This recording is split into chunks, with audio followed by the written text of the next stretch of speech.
সকলোকে স্বাগতম জনাইছো আমাৰ ইউটিউব চেনেল কুমাৰ বসন্ত আছামলৈ। এই ভিডিঅ'টোৰ যোগেদি নন টিচিং ষ্টাফৰ এটা বিশেষ খবৰ দিব বিচৰা হৈছে। নন টিচিং ষ্টাফৰ বিভিন্ন সমস্যাৰ সন্দৰ্ভত অলপতে শিক্ষামন্ত্ৰী উপস্থিত থকা, শিক্ষা বিভাগৰ ঊৰ্ধ্বতম কৰ্তৃপক্ষ উপস্থিত থকা এখন বৈঠকত সমস্যাসমূহ আলোচনা কৰা হয়। আৰু আপোনালোকে জানেই যে মহাবিদ্যালয়ৰ পৰ্যায়ৰ পৰা আপাৰ প্ৰাইমেৰী স্কুলৰ পৰ্যায়লৈকে নন টিচিং ষ্টাফৰ বা অনাশৈক্ষিক কৰ্মচাৰীসকলৰ বিভিন্ন সমস্যা আছে।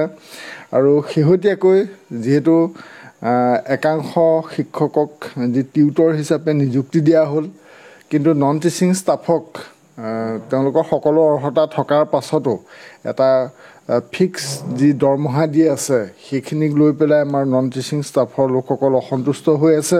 কাৰণ তেওঁলোকক অন্যান্য প্ৰাদেশিকৃত নন টিচিং ষ্টাফৰ কৰ্মচাৰীৰ দৰে সম্পূৰ্ণ দৰমহা দিয়াটো বিচাৰে। আৰু এই সম্পৰ্কত তেওঁলোকৰ বিভিন্ন যি সমস্যা আছিলে, কলেজ পৰ্যায়ৰ হওক, higher secondary, senior secondary, high school, upper primary স্কুলৰ যিমান নন টিচিং বা অনাশৈক্ষিক কৰ্মচাৰী আছিল, সেই সকলোখিনিৰ যি যৌথ সংস্থা আছিলে, সেই সংস্থাৰ সৈতে শিক্ষা বিভাগৰ এখন গুৰুত্বপূৰ্ণ বৈঠক অনুষ্ঠিত হৈছিল। আৰু সেই বৈঠকত শিক্ষা বিভাগৰ সচিব, মাধ্যমিক শিক্ষাৰ সঞ্চালকৰ লগতে অন্যান্য শিক্ষা বিষয়াসকল উপস্থিত আছিল। আৰু শিক্ষামন্ত্ৰী ডাঙৰীয়াই ছ'চিয়েল মিডিয়াৰ যোগেদি এই আপডেটটো দিছে। মই সেই কথাখিনিও আপোনালোকক জনাই দিছোঁ।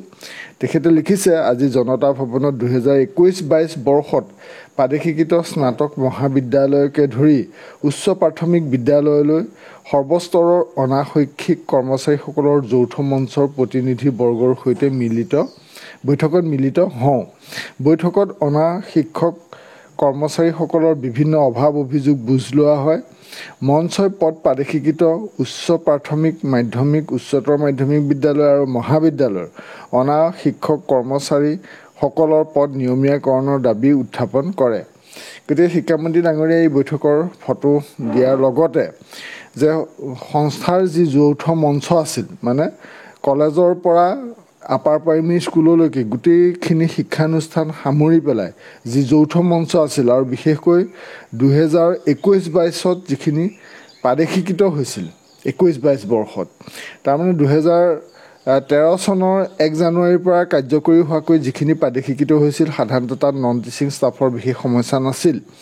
কিন্তু শেহতীয়াকৈ 2021-22 যিখিনি প্ৰাদেশিকৃত হ'ল, আৰু সেইখিনিত টিচিং ষ্টাফৰো সমস্যা আছে, নন টিচিং ষ্টাফৰো সমস্যা আছে। গতিকে নন টিচিং ষ্টাফৰ এটা যৌথ মঞ্চ আছে, যিটো মঞ্চত নেকি কলেজৰ লোক,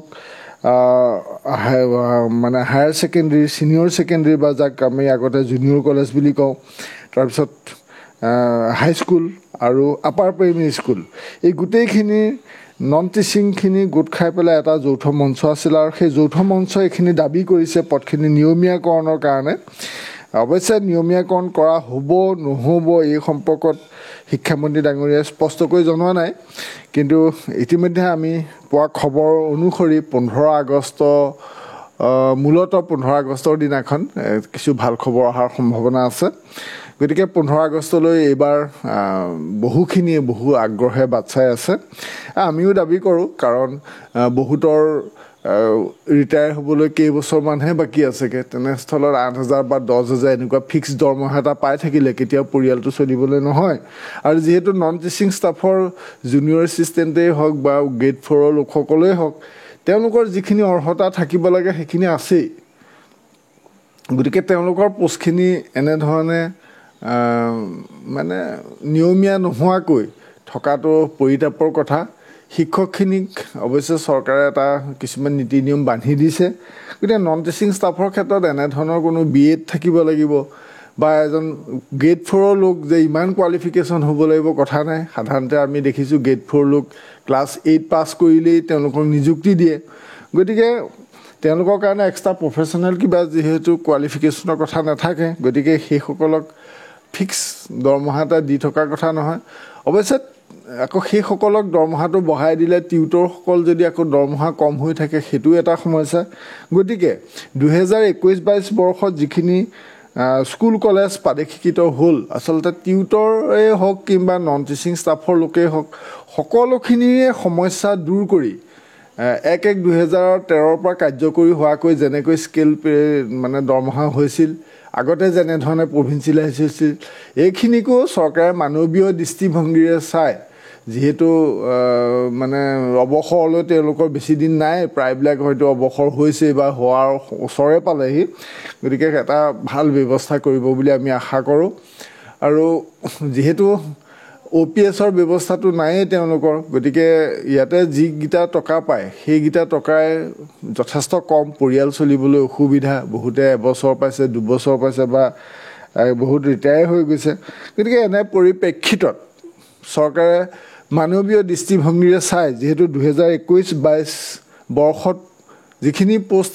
প্ৰভিঞ্চিয়েলাইজ হৈছে মানে টিউটৰ হিচাপেই হওক বা অন্য হিচাপেই হওক সেইখিনি যিহেতু সকলো নৰ্মছ চৰকাৰৰ প্ৰাদেশিক আইনৰ অধীনত সেইখিনি নৰ্মছ ফুলফিল হৈছে প্ৰয়োজনীয় যি ৰিজাল্ট কৰিব লাগে হৈছে এনৰলমেণ্ট যিহেতু আছে গতিকে অকণমান প্ৰাদেশিকীকৰণ আইনখন যদি শিথিলতা আনে অকণমান আইনখন যদি 2-এটা দফা যদি সহজ কৰি দিয়ে মই ভাবোঁ চৰকাৰে কৰোঁ বুলিলে কৰিব নোৱাৰা কাম একো নহয় ইমানখিনি দফা যেতিয়া ফুলফিল কৰিছেই গতিকে এইসকল নন টিচিং ষ্টাফৰ লগতে টিউটৰসকলকো টিচাৰ পৰ্যায়লৈ উন্নীত কৰি গোটেই সমস্যাখিনি যদি একেলগে সমাধান কৰে খুব ভাল হ'ব যিয়ে নহওক এই ভিডিঅ'টোত আচলতে এইখিনি হ'ব নহ'ব শিক্ষামন্ত্ৰী ডাঙৰীয়াই স্পষ্টকৈ জনোৱা নাই যদিও এতিয়া আমি পোৱা খবৰ অনুসৰি 15 আগষ্টত কিছু ভাল খবৰ আহিব আৰু আপোনালোকেও তাৰ কাৰণে যি আলোচনা বিলোচনা কৰি আছে শিক্ষামন্ত্ৰীৰ লগতে মুখ্যমন্ত্ৰী ডাঙৰীয়াকো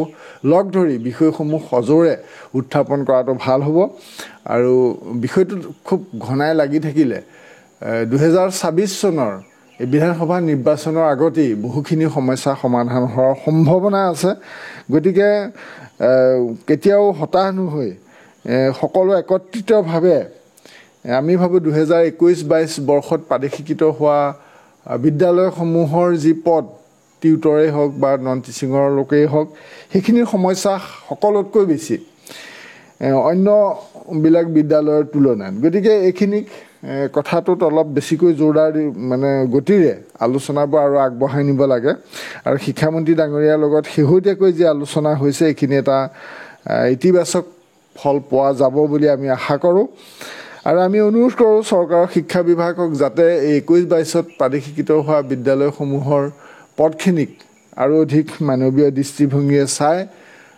আইন কানুনবিলাকো অলপ শিথিলতা আনি প্ৰয়োজনীয় যাতে সা সুবিধাখিনি দিয়ে আৰু ভৱিষ্যতটো যাতে অন্ধকাৰ নকৰি উজ্জ্বল কৰে আৰু যিখিনি থাকি গৈছিলে ড্ৰপ টিচাৰ হিচাপে বা আপাৰ প্ৰাইমেৰী স্কুলত মাত্ৰ 2জন বা 3জনহে শিক্ষক হৈছিল কিছুমান শিক্ষক থাকি গ'ল তেনেকৈ অন্যান্যখিনিতো ড্ৰপ টিচাৰ হিচাপে একাংশ থাকি গ'ল সেইখিনিকো অকণমান মানৱীয় দৃষ্টিভংগীৰে চাই গোটেই বস্তুটো একেলগে সমাধান কৰিবলৈ আমি বিনম্ৰভাৱে অনুৰোধ জনাইছোঁ ইমানকে কৈ সামৰিছোঁ এনেধৰণৰ শেহতীয়া বা বাতৰিৰ বাবে চাই থাকিব ইউটিউবত কুমাৰ বসন্ত অসম ধন্যবাদ